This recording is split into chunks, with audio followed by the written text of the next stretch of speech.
അമ്മ ഇന്ന് തന്നെ താഴെ കളിക്കാൻ കൊണ്ടുപോകണേ എന്ന് പറഞ്ഞുകൊണ്ട് സോപ്പിടുന്ന ആദ്യക്കുട്ടിനെ കേട്ടോ കണ്ടത്. അപ്പം മോൻ്റെ സോപ്പിടലൊക്കെ അമ്മയ്ക്ക് മനസ്സിലായി. എന്നാലും കളിക്കാൻ കൊണ്ടുപോകാം എന്നൊക്കെ പറഞ്ഞുകൊണ്ട് വേണ്ട ഞങ്ങൾ നേരെ ഇനി 4 മണിക്ക് എന്നാ കഴിക്കാൻ കേട്ടോ ഞാൻ പോയി നോക്കുന്നു ഉണ്ടാക്കാൻ വേണ്ടി. അപ്പോഴത്തേനും പ്രത്യേകിച്ച് ഇന്ന് എന്നാന്നൊന്നും കണ്ടില്ല, നേരത്തെ പ്ലാൻ ഒന്നും ചെയ്തില്ലായിരുന്നേ. അപ്പം നോക്കിയപ്പോഴത്തേനും മാഗി നൂഡിൽസ് ഇരിപ്പുണ്ടായിരുന്നേ. ഇതിപ്പോൾ കഴിക്കുന്ന അത്ര നല്ലതൊന്നും അല്ലെന്നറിയാം, എന്നാൽ ഇന്നിപ്പോൾ ഇത് ഉണ്ടായിരുന്നുള്ളേ. അപ്പം ഞാൻ അവനോട് ചോദിച്ചില്ല ഏതാ വേണ്ടത്, നൂഡിൽസ് വേണോ മാഗി വേണോ അതോ ചിക്കൻ്റെ വേണോ ഏത് വേണോ നല്ലെന്നുണ്ടെങ്കിൽ ഞാൻ ഉണ്ടാക്കി എല്ലാം കഴിക്കാൻ കൊണ്ട് കൊടുക്കുമ്പോഴത്തേനായിരിക്കും ഇതല്ല ഞാൻ മറ്റേതായിരുന്നു പറഞ്ഞതെന്ന് പറയുന്നത്. അപ്പം അതിന് മുന്നേ തന്നെ ഞാൻ കൃത്യമായിട്ട് ചോദിച്ച് മനസ്സിലാക്കി അങ്ങനെ അവന് ചിക്കൻ നൂഡിൽസ് മതിയെന്ന് പറഞ്ഞപ്പോൾ അതുണ്ടാക്കി കൊടുത്ത് ഞങ്ങൾ രണ്ടുപേരും ഇരുന്ന് കഴിച്ച്.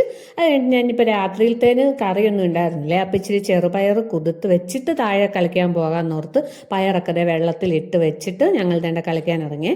അപ്പോൾ അതുകൂടി ഭയങ്കര സന്തോഷമായിട്ടിട്ടോ, എന്നൊന്നും ഇങ്ങനെ കളിക്കാൻ വേണ്ടി കൊണ്ടുപോകുന്നതല്ല. പിന്നെ ഇതുപോലെ ചില ദിവസമൊക്കെ പെരക്കകത്തിരുന്ന് മുരയുണ്ടല്ലോ എന്നോർത്ത് കൊണ്ടുപോകും. അങ്ങനെ കളിയും കഴിഞ്ഞ് കയറി വന്നപ്പോഴത്തേനും മടുത്തു പോയി കേട്ടോ. അവനെക്കാട്ടിലും ദാഹം എനിക്കായിരുന്നു. ഞങ്ങൾ രണ്ടുപേരുടെ അങ്ങനെ ഒരു ഗ്ലാസ് വെള്ളമൊക്കെ കുടിച്ച് പിന്നെ വേണ്ട ഞാൻ വിളക്ക് കത്തിക്കാനായിട്ട് സമയം പോയായിരുന്നു കേട്ടോ. എന്നാലും ഇച്ചിരി താമസിച്ചാലും ഞാൻ കയറി വരുന്ന സമയത്ത് വിളക്ക് കത്തിക്കുവേ. അങ്ങനെ വിളക്ക് കത്തിച്ച് പ്രാർത്ഥിച്ചു ഭസ്മമൊക്കെ അങ്ങോട്ടും ഇങ്ങോട്ടും തൊട്ട് തന്ന് അവനാണ് എൻ്റെ മൂക്കെ തൊടാനായിട്ടാണ് ട്രൈ ചെയ്യുന്നത് കേട്ടോ.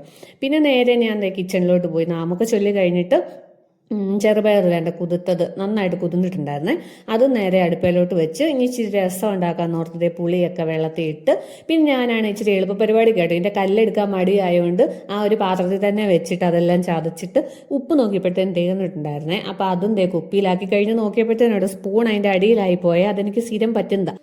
പിന്നെ നേരെ എണ്ണയ്ക്കകത്തോട് കടുക് ഉലുവയും വറുത്തിട്ട് നമ്മൾ ചതച്ച് വെച്ച സാധനമെല്ലാം ചേർത്ത് പൊടികളൊക്കെ ഇട്ട് തക്കാളിയും ചേർത്ത് പിഴിഞ്ഞ് വെച്ചിരുന്ന പുളിയെല്ലാം കൂടെ ചേർത്ത് ഇളക്കി രസമായാലോ എന്നോർത്ത് സമാധാനിച്ച് നോക്കി പിന്നെ മെയിൻ സാധനം വീട്ടിലെ മുളക് എടുത്ത് വെച്ചത്.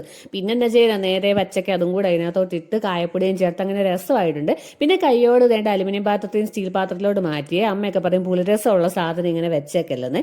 അങ്ങനെ അതും മാറ്റി കഴിഞ്ഞപ്പോഴത്തേക്കും ഹസ്ബൻഡ് പാലുമൊക്കെ മേടിച്ചുകൊണ്ട് വന്ന് ഞങ്ങളൊരു ചായയൊക്കെ ഇട്ട് കുടിച്ചപ്പോൾ